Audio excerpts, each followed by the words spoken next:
Welcome back to Daybreak Extra, and now we'll talk about waste management and community development.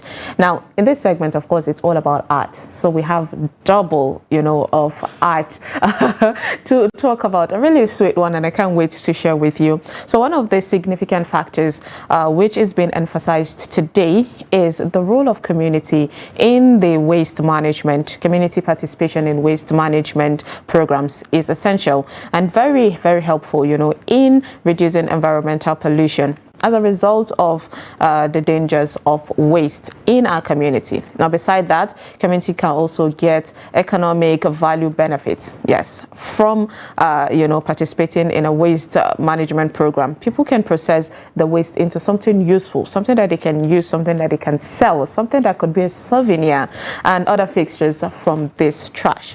Now, joining us in the studio is Olukitibi, as he said, Olua, popularly known as David. He is a project and community engagement manager. Good morning, David. Good morning. It's good to be here today. Of course. Thank you for staying with us. But I think before we take David, we also have a very beautiful young lady here. Her name is Joy Olanrewaju. She is a poet, right? Yeah. I'd like for you to properly introduce yourself. Okay, my name is Olanrewaju and I'm in JSS1. I'm 11 years old and I'm a poet, and sometimes I also dance. Oh, interesting. So earlier, before we came back into the studio, you did talk about winning an award. Could you tell us about it? I won the Olukitibi Teen Festival, and I also took part in the World Intellectual Property Organization Poetry Slam also. Nice. So what was your journey through all of that victory? It was tough, but my lesson was you keep on pushing until you get to what you want to do. A smart one there. Really smart. And she really spoke like a winner. She said it was tough back then.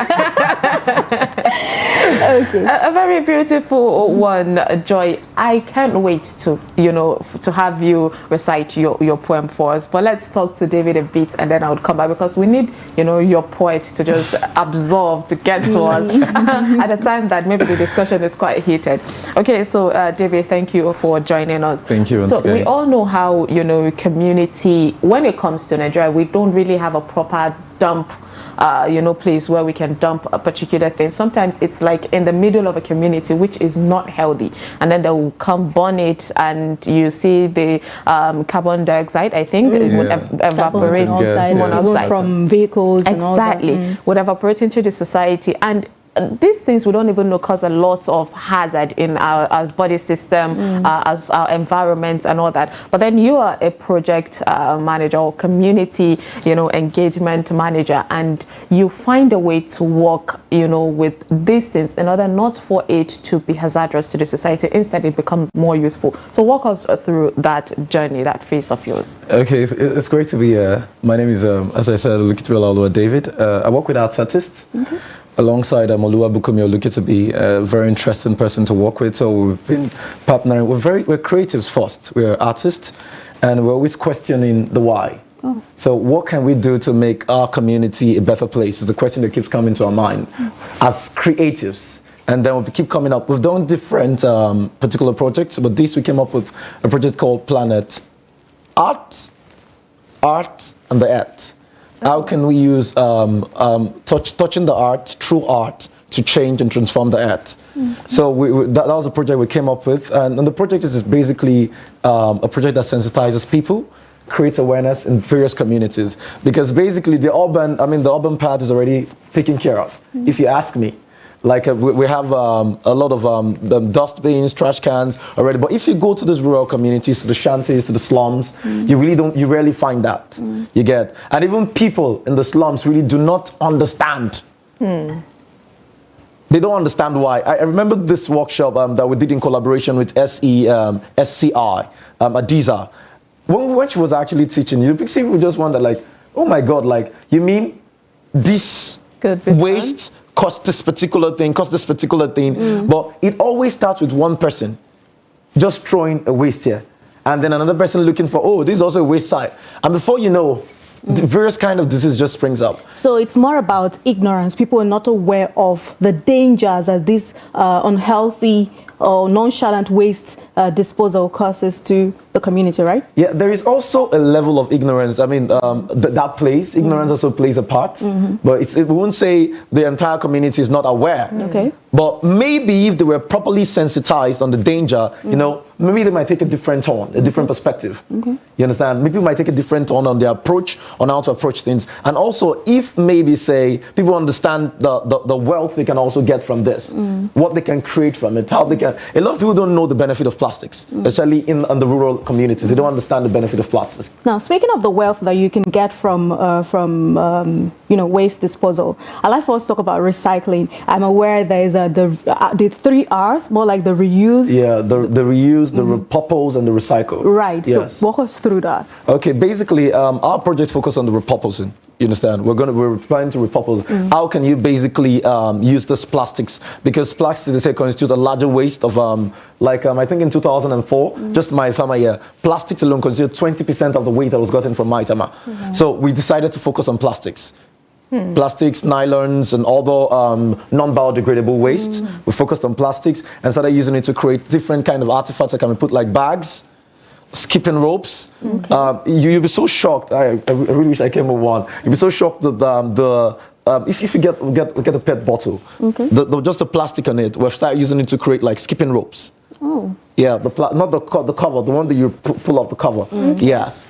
So you can use it to create skipping ropes. Yeah, okay. I even saw, let me not interrupt you, but I saw, you know, the video that just played a while ago, and it was showing, I don't know if it was a map, but it was bottles being gathered, and it formed a butterfly. Yeah, what was happening there? Oh, that was a butterfly. Yeah, that was a butterfly that we were trying to create alongside with the kids. So basically, we cut off the top bottle of we cut the bottle into split it into halves, and then use it to create a butterfly for the community that shows welcome to Saburi. Yes, that shows welcome to Saburi one. You understand? So this, and the reason why we did that is because, in fact, when we were creating this, a lot of people were just asking, like, people were just packing to understand, they were asking, is this plastics? Is this actually plastics?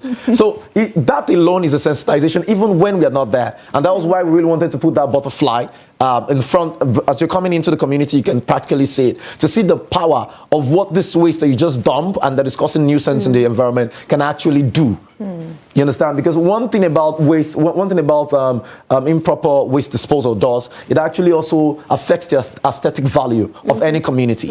You get changes that, because once you enter a community and you just see plastic littering around, it already changes the way you begin to view that community. So basically, this was an aesthetic that we decided, okay, let's place this here as a symbol. Now, when people pass across, they see that, oh, if plastics can be, that means there's also benefits in just probably repurposing plastic use. So, David, how did you find yourself here? Now that got me curious, because, you know, we know that our universities these days now are welcoming the whole environmental study, but way back, it wasn't like that. So how did you find yourself? What motivated you into saying, okay, I want to do something art, and I want to find a way, you know, to give back to the community and ease up, you know, the whole dirty environment and everything you do? Okay, first, I think I was with the right team, if you ask me. I was with the right team, I was with the right organization. I've always, from a very younger age, I've always been very passionate about my community. Okay, what can I do? And basically, working with Olukitibi Olukitibi also changes the game. The way she thinks, the way I think, we're creative, and we're always questioning the why. Okay. You know, when you just come in, why should it be like this? You know, basically, because that's what creativity does. If you just begin to ask, why is it happening like that? So that question always leads us to an entire new journey, new experiences. You understand? So this is what got us to this part. Okay, if we can do something, because we use dance to tell stories, we use poetry to tell stories, we use acting, we use different forms. What else can we also do? Creativity inspired this, and then we go, okay, let's begin to recycling. I think it's at 2010, 11-ish. In my university days, I met someone they call Olukitibi. So it came up with this biogas idea. Then when the university was creating this biogas alongside an artist, and it was very consistent with it. It had a team of people, and since then, you know, that seed has been planted. If you can turn dungs into waste, I mean, to create methane gas that people can use to cook, what else can be done? And it's been planted. So Olukitibi and I just took it to the next level. Yes. So still speaking about maintaining the environment and also creating a balance in the ecosystem, I did see one of the clips that played tree planting. I didn't really quite understand the story there. Okay, you know, so I think it was China, I can't remember the country says, for every 3 court, they want you to plant like, I mean, if for 1 tree court, they plant 20 more trees. Basically, we understand this level that we have is climate. The climate it's a looming disaster. What's going on? And deforestation is already everybody's just cutting down trees. Right. One thing also we can do to encourage basically our goal of supporting the SDG is also to make sure we plant trees. Okay. And also trees actually does a lot of good to us, to our community, to our environment. And that's why we also say beyond the upcycling workshop we're going to do, beyond the turning waste to wealth with plastics and everything, let us also plant a tree. So behind that butterfly you saw with plastics, we also planted a tree, a Christmas tree. To always remind people every season that, see, there is a looming disaster coming. And if we don't do something about it, it's going to wreak havoc on us. We humans are always at the losing end. Of course, the humidity, you know, that passed. I think about 3 to 4 months ago, it was so hot. Yes. It was so hot. And while we were growing up, there was this training of plant a tree and see it grow. So yes, in my secondary school, you know, that I attended, I know there was that. And sometimes they took us outside the school and we plant trees and we're given assignments of, okay, watch it, see it through, make sure it grows. So it involves you watering it, checking on it, making sure there's a lot of sunlight. But even at that, David, a lot of people are still cutting down trees. Some people are making money from it. You cut down tree, burn it, and you start selling the charcoal. And these people don't really know, you know, the impact it causes, because as it is burning, it's the fossil fuels are going. Exactly, it's toxic to the environment. And also, you've already cut down 1 tree, and just like you said, without planting about 20 more trees.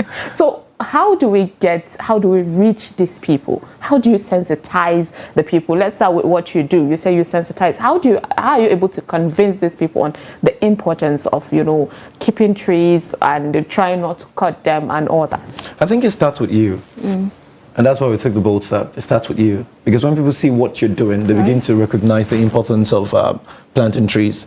When people see what you're doing, we've done it in smaller scales before we took it a step further. So when people see what we're doing, they say, okay, the people begin to question and say, I think one time when we're doing a project and someone was like, what's the essence of this? You are just wasting your time and everything. Until we began explaining to one person, and that same one person began talking to other people. So when we got into the community, it was easier for us to like get people into the system. And basically, you know, a lot of people, especially in the slums, are looking for a way to survive. I was going to come in a way to survive. So once you they sometimes use a bait, a very soft bait, and say, okay, this is what this can do for you. This is what this can do for you.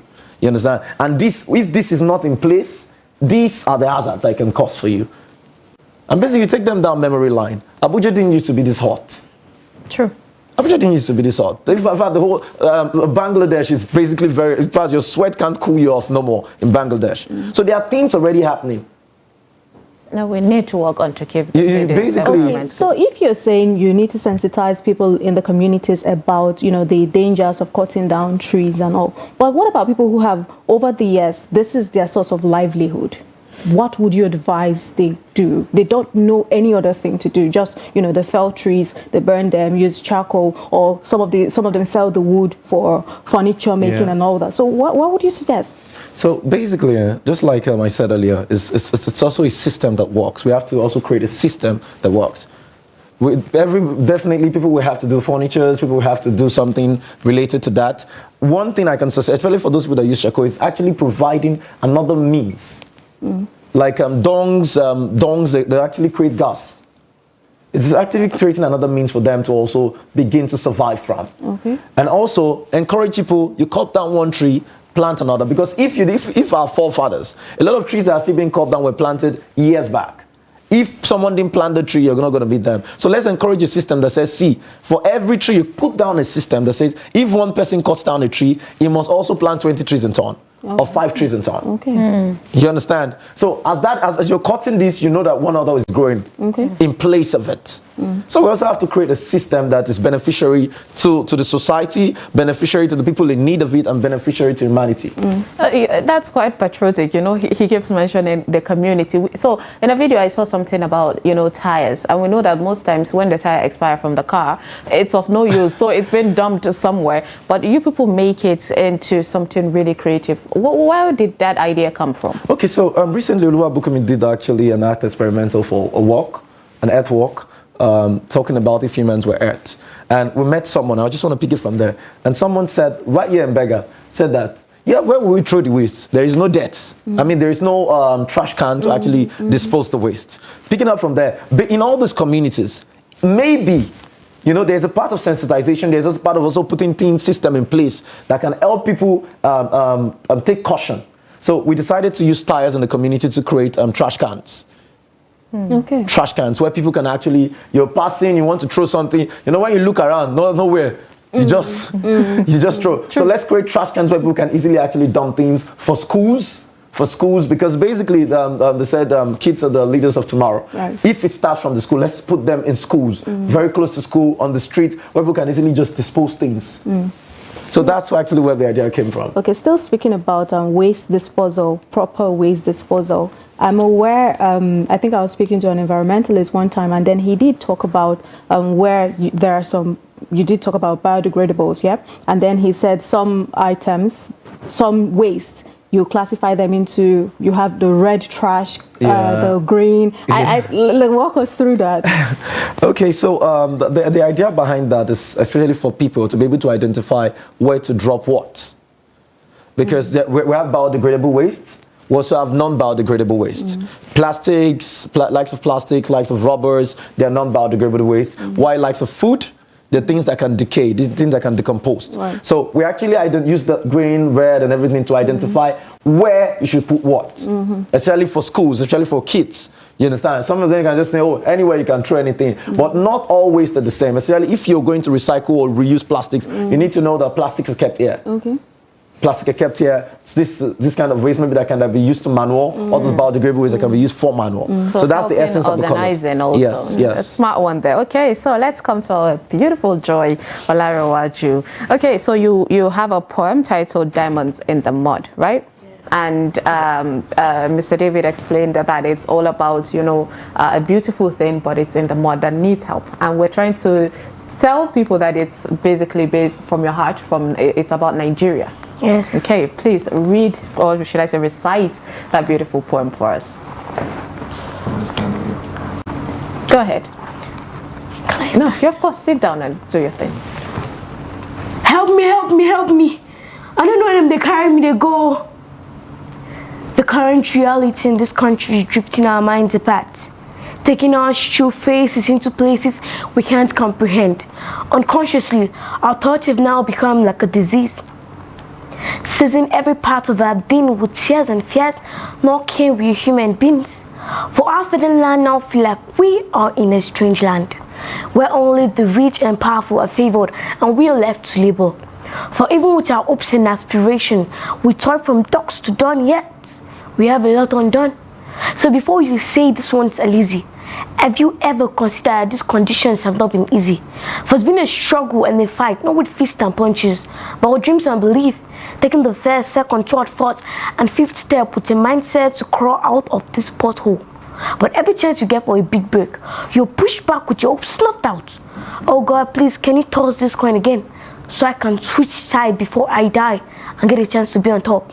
For I've seen those ahead of me taking the ladder from bottom up just to try to reach, but is now 6 feet below the ground and reaching the very soil that took their father and your sisters.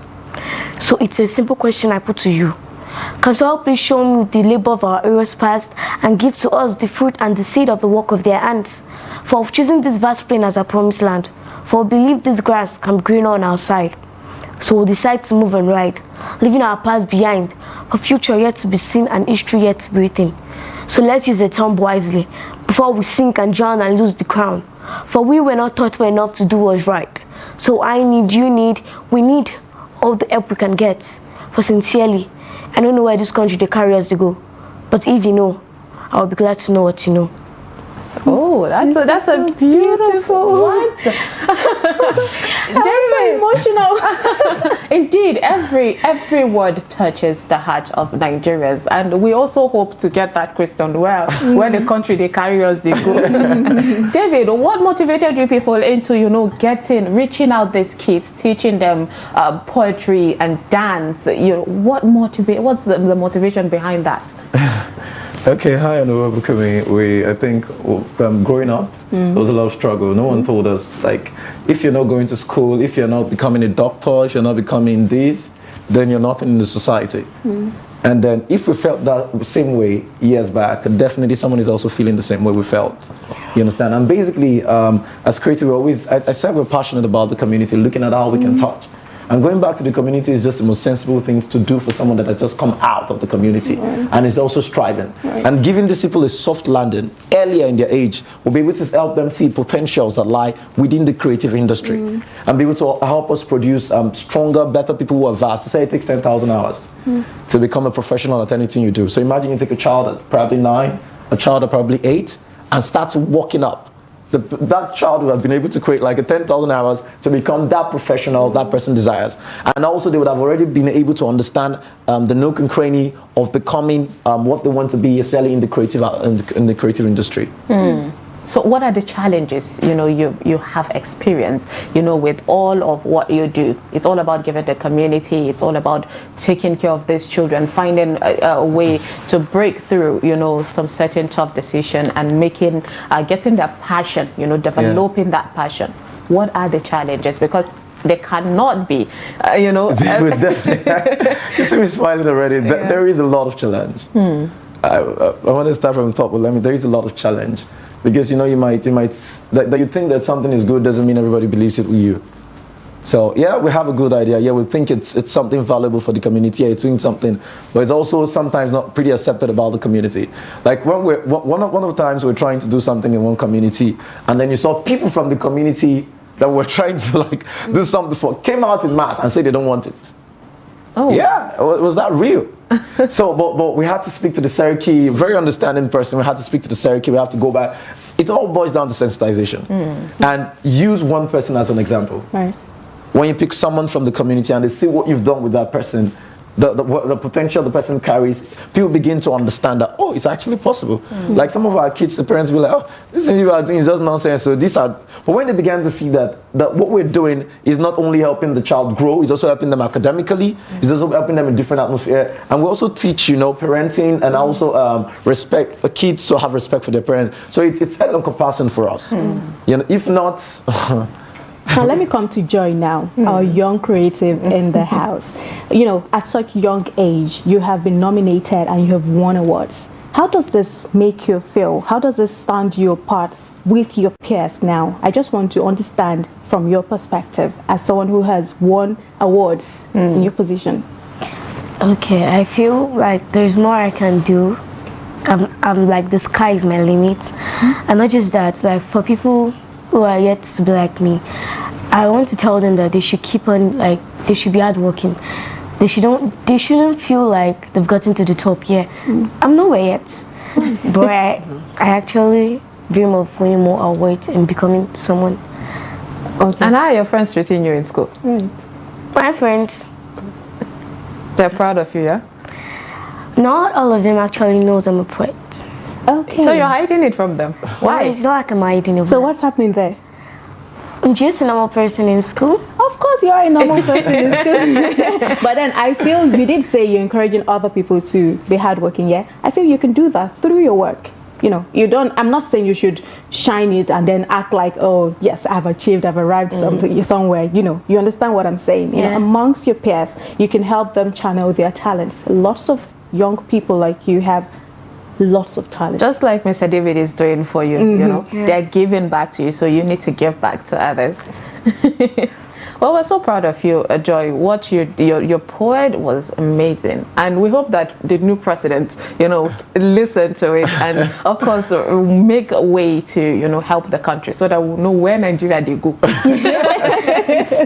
Thank you so much, Joy Olanrewaju, for coming. We hope that, of course, you get the best of what you want in this world. Thank you so much, Mr. David Olukitibi. Olukitibi. Olukitibi. So David Olukitibi Olaoluwa, who is a project manager and a community engagement manager. Thank you so much for coming on the program. Yeah, thank you very much. Yeah. All right, and with that, of course, we've come to the end of Daybreak Extra. Yes, every good thing must come to an end.